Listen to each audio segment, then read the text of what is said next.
Apa perbezaan hasil mata pencarian sebelum dan selepas pembinaan Empangan Babagon untuk diri dan keluarga kau? Memang besar perbezaan dia sebab setelah Ampangan dibina, lepas tu kami kena larang macam bertani.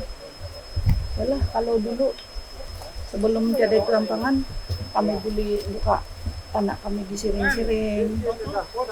Terus tu kalau di siring-siring, kalau kita tanam padi memang ada suburkan sebab di siring sungai. Tapi sekarang di mana-mana pun memang pembukaan ladang itu macam kena had sudah. Besar dia pun kena, yang besar kena kecil. Itulah itu. Tapi nasib juga lah sebelum Ampangan ini dibina, kami buka lah. Lepas itu tanam gata begitu. Jadi hasil pencarian sekarang melalui yang kami tanam yang sebelum itu ada itu Ampangan. Kami ambil hasil dari gata, buah-buahan, gitu saja. Sama sekarang nih kami tertumpu dengan sawah padi sejak habis. Kalau yang di ladang-ladang tuh tidak sudah. Apa perasaan kamu tentang Empangan Babagon? Ada perasaan gembira, ada juga sedih. Sebab yang gembira nih kan, sebab ini Ampangan ini kan sebenarnya dia boleh bagi manfaat pada banyak penduduk di bawah sana lah. Contohnya dia kasih bagi orang air begitu. Tapi yang buruk pula, macam kami punya community terpaksa berkorban begitu untuk tanah kami dijadikan sebagai tadahan air. Jadi kami tidak boleh mengusahakan lagi ini tanah-tanah kami lah. Tidak boleh buat pertanian secara komersial, tidak boleh tebang pokok begitu. Dan yang lebih sakit hati lagi lah, ini geran tanah kan susah mau keluar sudah kalau sudah dia kena gadget sebagai tadahan air. Jadi itulah yang paling sedih lah untuk kami semua di sini, penduduk kampung. Sebelum dan selepas pembinaan Empangan Babagon, apa perbezaan sumber mata pencarian kamu? Kalau sebelum ini dia akan sumber mata pencarian itu seperti biasa lah, kadang-kadang ada naik turun. Tapi kalau selepas ada Empangan Babagon, kami punya tanah pertanian semakin kecil Pak.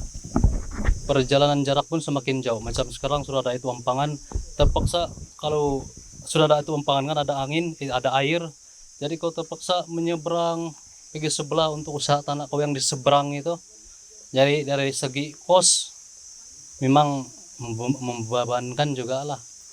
Sama kalau jadi macam itu getakan, kau tidak boleh usaha sudah yang di dekat-dekat sana sebab itu yang pemegang konsensi air sana, durang tidak bagi kebenaran sudah mau pergi sebelah sana. Penggunaan racun pun tidak boleh. Jadi untuk buat itu pertanian itu agak susah sedikit lah kalau tidak boleh guna racun, tidak boleh buka kawasan pertanian lebih luas. Lebih teruk lagi itu ada yang kawasan pertanian itu kan sudah tenggelam untuk air Babagon dam sana tuh. Dengan adanya sekarang kalau 3 fase sudah kan, PS. Fase pertama kesediaan. Bila PS sudah sampai sini lah. Ya, kalau PS sampai sini sudah apa kami. Ya, apa harapan kau macam mana ini proyek dapat membantu? Saya harap bila PS sudah datang di sini dia mempelbagaikan alternatif mata pencarian kami lah melalui dorang bagi kami training seperti training yang latihan yang dorang sudah bagi kami sekarang ini lah, terfokus kepada itu pertanian, diajar macam mana bertani organik, penghasilan baja organik, yang semua tidak melakukan apa-apa racun lah. Dan sambil itu juga PS dia ada menyediakan kami beberapa jumlah dana untuk memajukan sisi ekonomi kami sendiri. Contohnya bagi Babagon Toki, dia ada bagi kami itu penanaman cendawan, dan ada satu kebun community kami lah. Di semua orang terlibat, dan hasil tuh kami sama-sama tuai lah dan bagi itu hasil kami. Macam mana nih pandemik menjejaskan mata pencarian di community di kampung? Biasanya untuk ini pertanian, community di sini dia kasih turun setiap ada tamu 10 hari begitu, sama biasa dorang kasih turun di pasar malam lah, dorang jual secara borong, kasih bagi itu peniaga sana lah. Tapi bila masa ini pandemik, itu tamu pun sudah kena tutup. Itu pasar besar di sana pun dia ada SOP tertentu. Jadi itu SOP sedikit sebanyak dia membebankan juga sama penduduk kampung lah kasih turun. Sebab kalau kau kasih turun itu hasil pertanian kau, itu kendaraan dia ada limit 2 orang saja. Tapi sebenarnya yang kasih turun itu sebenarnya ramai orang. Jadi itu satu kerugian lah bagi community sendiri. Terpaksa dorang tidak, itu kos 1 orang saja yang tanggung. Sebelum ini itu kos dorang kongsi lah, kos itu pengangkutan, jadi kurang sedikit lah kos dia kalau mau kasih turun hasil pertanian begitu. Dan bagi diri saya sendiri lah. Berapa lama sudah kamu terlibat dengan proyek ini? Saya sudah terlibat sejak 2017. Jadi saya terlibat secara langsung dari 2017 hingga 2017-18, pertengahan 2019. Sebab masa itu saya sudah dapat tawaran kerja, jadi saya serahkan itu. Sebelumnya saya memang pengurus PS untuk Bagon Toki, jadi saya serahkan sama si Biniso. Jadi selepas itu saya cuma terlibat aktiviti di dalam kampung saja, tidak terlibat. Saya jarang ikut dorang pergi training di luar, sebab kakangan kerja lah macam itu. Terpak susah mau ambil cuti macam itu. Jadi sekarang saya masih juga terlibat macam yang hari ini, bila ada aktiviti saya masih terlibat untuk aktiviti di lapangan lah. Apakah perasaan ataupun pandangan kau mengenai proyek PES ini? Perasaan tuh mula-mula dia diperkenalkan di sini memang sangat kabur, tapi setelah sudah dijalankan dari 2017 semakin nampak semakin nampak dia punya kebaikan dan manfaat pada semua penduduk di sini lah. Sebab kami sebelum ini kami tidak pernah berhubung sama jabatan-jabatan di luar sana. Biarpun berhubung, tapi sangat susah sebab kami tidak kuat bah. Jadi setelah itu PS datang, itu PS dia panggil badan kerajaan, jumpa kami depan ke depan. Jadi semua masalah kami boleh kasih tahu orang secara berdepan lah. Jadi dorang pun tahu keadaan sebenar, dorang pun nampak macam mana, dorang pun ada datang melawat kami di sini. Jadi ada juga dorang bagi bantuan lah, mana-mana keperluan untuk kami.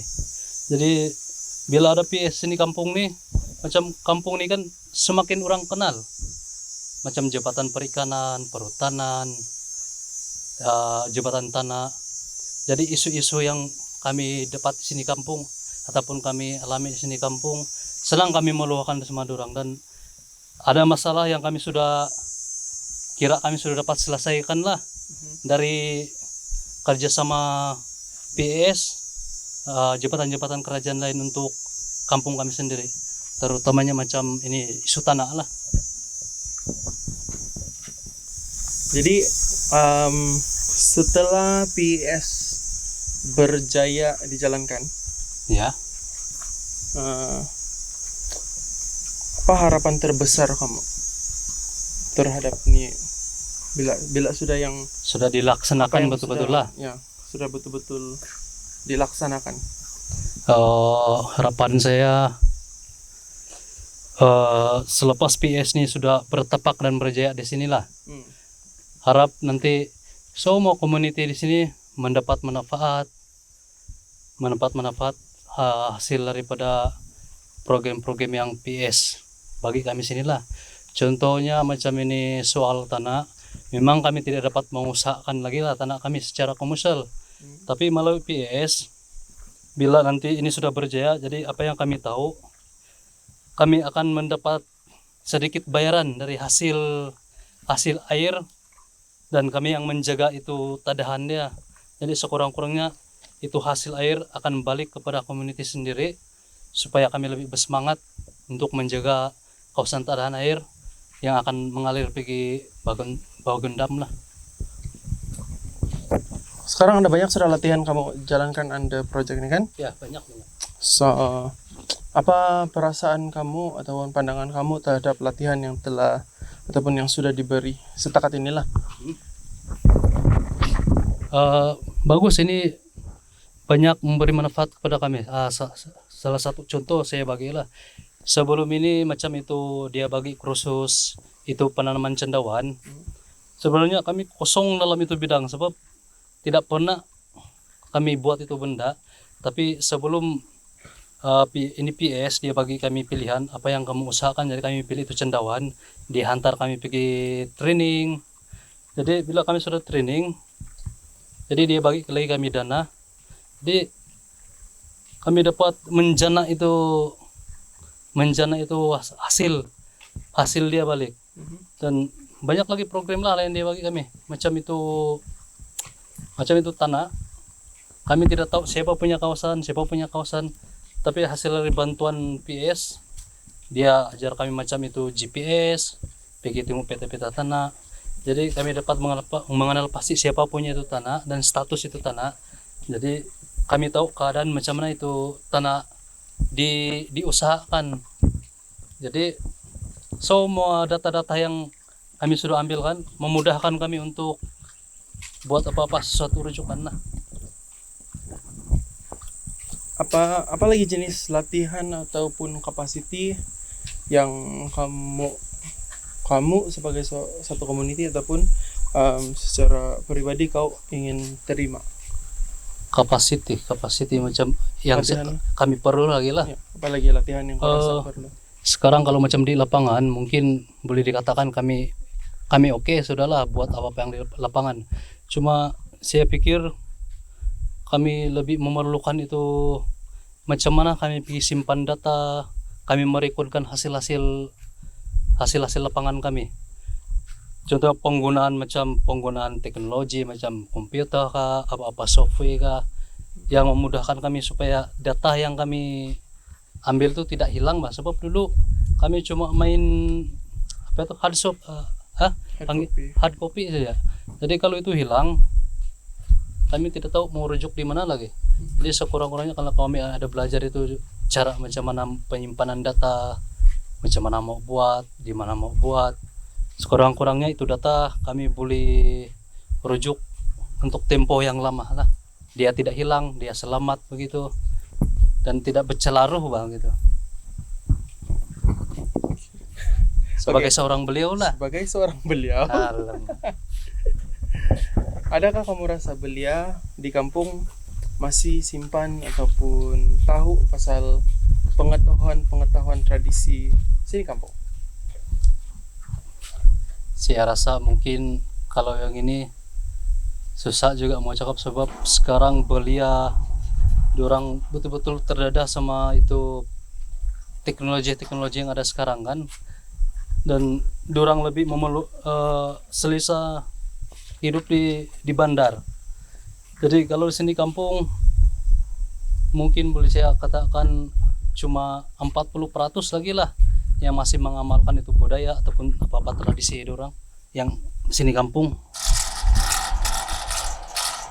Jadi kalau dari segi itu yang kebudayaan punya, ya itu yang saya cakap tadi, bila bukan selalu sudah diamalkan, Mbak. Untuk yang ada program macam terima pelawat, terima orang dari luar, baru itu apa-apa kebudayaan baru dimainkan. Kalau yang hari-hari biasa mungkin jarang sudah dorang amalkan lah. Apa Biasa. pengalaman kamu dalam kolaborasi dengan banyak-banyak organisasi yang datang di kampung ataupun melawati kampung ataupun di mana-mana? Ataupun kamu yang bisa? Oh, bagi pengalaman saya sendiri, kita tidak, sebenarnya pengalaman saya sendiri sebelum kau terlibat yang macam ini, kau terasa macam diri kau betul-betul kecil lah, tidak keyakinan, kau macam kau terasing sebab kau tidak pernah jumpa siapa-siapa yang lebih pakar-pakar dalam bidang apa-apa. Tapi bagi pengalaman saya sendiri, pertama kali saya pergi yang macam badan-badan kerajaan ataupun yang NGO di NRO tuh, dalam NRO tuh banyak sekali itu jabatan-jabatan sama NGO. Jadi bila kau bersuara mewakili orang kampung, dorang pun, saya tidak sangka dorang pun betul-betul macam prihatin betul sama keadaan kami. Jadi saya rasa betul-betul ada keyakinan begitu mau terus bekerja sama-sama dorang. So, sebelumnya saya pikir mungkin dorang akan pandang sebelah mata kah macam tuh. Jadi bila sudah ada pengalaman berjumpa berdepan sama dorang, saya punya keyakinan pun makin tinggi, makin naik untuk apa aktiviti terutamanya yang melibatkan ini PES lah sama untuk pembangunan kampung kami sendiri. Perasaan? Iya. Kalau perasaan saya itu memang tidak senang hati lah.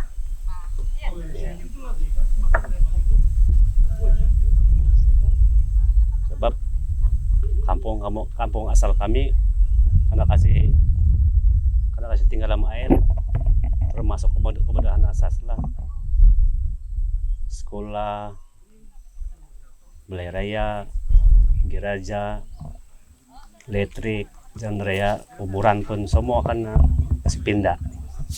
Nah, putuslah begitu. Ya. Ini soal kan di kampung kan di asal deh. Ampangan Babagon. Pembagon. Jadi yang kedua tempat pemindahan kami seperti di penempatan yang sekarang inilah. Kemudahan asas diorang tidak bagi, Pak. Ya, seperti sekolah, gereja, balai raya, tanah untuk kegiatan sosioekonomi kami, dan pekerjaan lagi lah begitu. Ini soal daripada penempatan kami lah. Oke. Kalau dulu sebelum ada empangan dan selepas ada empangan kan, ada perbedaan ke hasil mata pencarian kamu? Memang ada. Iya. Apakah itu? Ya, kalau orang kampung tidak akan kasih pindah, kami mempunyai banyak macam istimewa begitulah, istimewaan lah. Seperti tempat kami menanam padi pun ada, buah-buahan,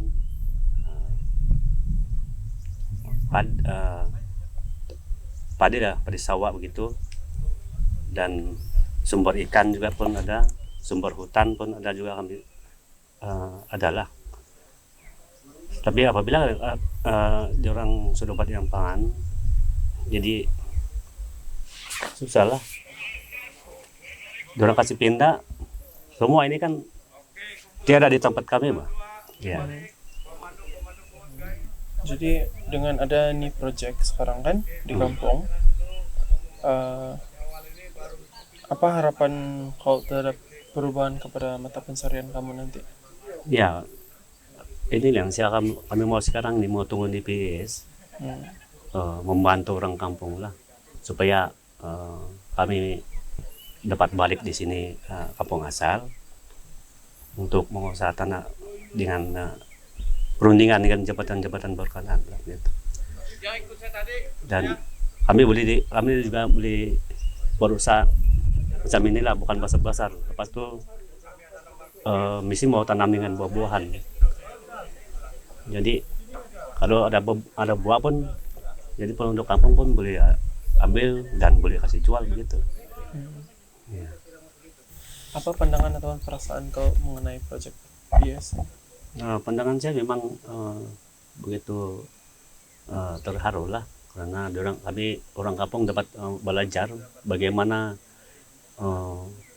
menjaga nitadahan pangan, termasuk pengurusan begitulah, dari penanaman pokok ini dan penjagaan daripada sumber hutan, termasuk tagal begitulah, ikan. Ya. Apa yang harapan kau setelah nih PIS berjaya dilaksanakan? Ya, saya harap di penduduk kampung lah supaya bekerja sama dari segi apa juga yang diajar oleh PIS, supaya pengurusan dan tadahan air ini dapat dilaksanakan lah.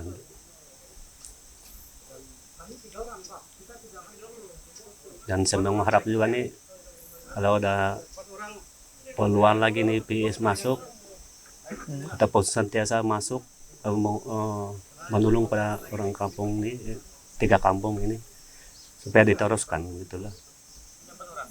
Bila kamu ikut suatu latihan, apa perasaan kamu mengenai latihan yang sudah kena terima lah sama PIS? Jadi saya bersyukur lah, karena apa yang diberi oleh PIS ini, sebelum ini kan orang kampung tidak dapat berjumpa dengan jabatan-jabatan berkenaan melalui dengan ini tadahan air lah, termasuk pengurus taman-taman dalam sekitar, jabatan perikanan, jabatan air, dan banyak yang lain lah. Jadi di situ yang memberi penerangan kepada penduduk sini supaya dapat bersama dengan orang lah. Ya. Apa jenis capacity ataupun latihan yang kamu ingin dan mau terima lagi lah selepas ada latihan sudah kau join? Apa lagi yang kamu? Dari segi